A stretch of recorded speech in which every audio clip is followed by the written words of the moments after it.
I don't understand why everybody is not doing these things. Hi, I'm Disciplined Dave, where I put the technique in your physique. In today's video, I'm going to show you what you should be doing every time you're working out with bands. On my Instagram, I get a lot of people who send me messages of asking me about what things they should be doing, are they doing this wrong, what mistakes I'm doing, and I keep finding a common pattern of what a lot of people aren't doing when they're working out with bands. So I got this video today to make it easy for you. Okay, my first tip is make sure that you're using a stopwatch. A stopwatch is so important because you want to make sure that you're timing your rest. Your rest being timed is going to make you consistent. And the best formula that I can give anybody is consistency plus intensity equals results. So in order for you to be consistent, not only do you need to be consistent in your workouts and when you do them, you need to be consistent in your rest time, because there's going to be some days where you're not really feeling it that much, and then some days you're feeling like the Hulk. So you need to make sure that you're consistent in your rest, that it doesn't vary. Now you're asking yourself, how much time should I rest? I developed this easy guide for you to understand how much time you need for your rest when working out with resistance bands. The first time that I recommend is that you do 30-second rests. 30-second rests are good for when you're trying to burn body fat. You're getting that resistance training, but your main goal is to drop body fat. So every time you complete a set, and when I say a set, you're doing a number of reps, whether it be 15 to 20, 5 to 6, you want to make sure when you're done with that set, you're going to do the number of reps and you're done with that set. Now it's time to incorporate that rest. So that rest needs to be timed with a stopwatch so you're very consistent in your rest. So if you do 30 seconds, it's really going to help you elevate your heart rate so you can keep that blood pumping and also get a cardiovascular workout during your resistance training. Now the next guide that I will give you is that you want to make sure on the next level you do 1 minute. This is like a combination of having a strength training and your cardiovascular. The 1 minute will give you enough time for your muscles to recover a bit there, but still keep that heart rate pumping.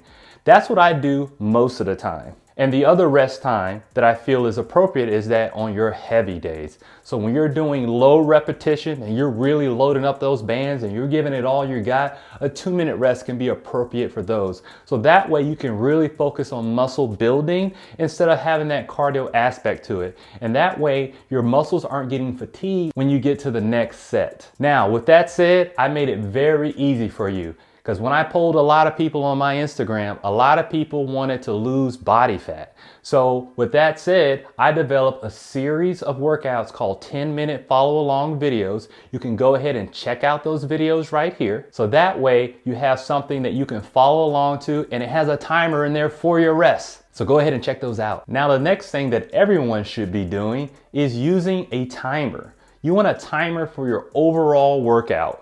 What I recommend is doing 1 hour. Before I begin each of my workouts, I make sure I start my timer. So that way I can be consistent in how much time that I'm working out. 1 hour is good for most people. Now, if you're very advanced and you want to kick it up a notch, 1.5 hours is good. But I find anything over 1.5 hours is a point of diminishing return. What I mean is that the results aren't as beneficial as it is being intense in a shorter period of time. So you don't need to be working out 2 hours, 3 hours every day, because then your body is depleted of nutrients and your body craves it. And what's going to happen is it's going to take away your muscle, and that way you're not getting those gains. I know you feel like I'm putting in a lot of work here and I got sweat going, and you feel like the more I work out, the more it's going to work for me is losing body fat and building muscle, but it actually works against you. Being intense within 1 hour to 1.5 hour span is really the mark you want to hit for optimal performance and optimal muscle development, because you actually gain muscle and lose body fat while you're resting. So we're breaking down muscle fibers when we're working out, and we're building it as we're sleeping and as we're resting. And with that building of the muscle increases our metabolism. So make sure you use a timer and you stay intense in that time of 1 hour and 1.5 hours. The next one, this can be kind of hard for a lot of people working out with resistance bands at home, but this is very important. So you want to make sure that you get rid of those distractions. When you're working out with resistance bands, and a lot of my channel is focusing on home workouts, those distractions are going to kill everything we just talked about before. If you're getting a notification on your phone, or you're like me, I always get notifications about sneakers because I love sneakers. When you start looking at that phone, all of a sudden that minute rest turns into 2 minutes to 2.5 minutes to 3 minutes. So put that phone on do not disturb. Make sure that you turn that TV off. You want to make sure you have your time for you. It's so important because working out is a personal journey. You need to make sure that you value yourself. Give that time right there that you can work out as intense and focused as you can, because every rep matters, every set matters, and every workout matters. Now this other one, if you saw my video called What to Eat, you'll see Mr. Disciplined Dave tell a story about this. This is something I pushed back on a long time. So learn from my mistakes. You want to make sure that you have a bottle of water next to you. You want to drink plenty of water.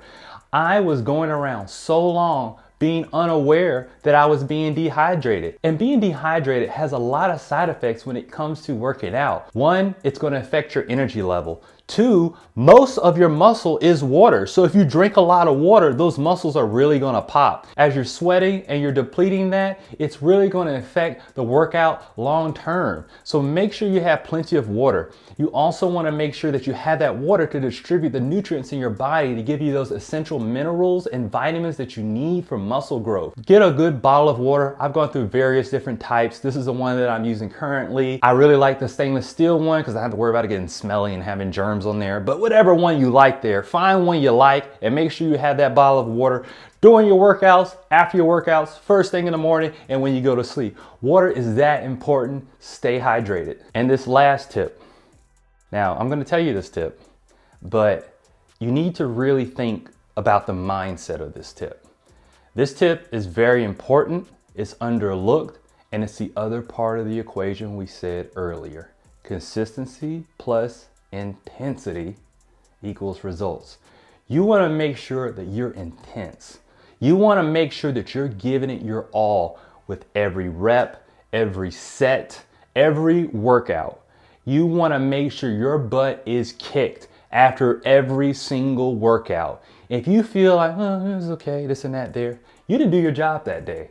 You want to make sure that you are using great form, great technique, constantly challenging yourself, changing up your reps. If you don't know how to change up your reps, I made a video called All Reps Matter. Go ahead and check out that video so you can see what I mean by changing up your reps. So you want to make sure that you're challenging yourself, because if you have a routine, then you need to break that routine. As soon as you get comfortable, it's time to get uncomfortable. Because if you really want results, if you really want to change your body, you're going to have to get comfortable with being uncomfortable, okay? And that means being intense. You really want to push yourself, because people always ask me, Dave, can you really get muscle with resistance bands? You can, but the people who don't, they're not as intense. You need to make sure that you put up your intensity to the ultimate level every single time. You need to really force that body to change. If you're watching this channel because you just want a simple routine and never vary from that, this isn't the channel for you. There are a lot of them out there, but this one here is about real results, and real results are not easy. So make sure that you're challenging yourself. I have a bunch of workouts on the channel, various muscle groups, total body. If you're asking me, should I do split workouts? Should I do full body? You do it all. All of that matters for you to change, because I have so many videos of workouts, because that's what it takes. You got to do it all.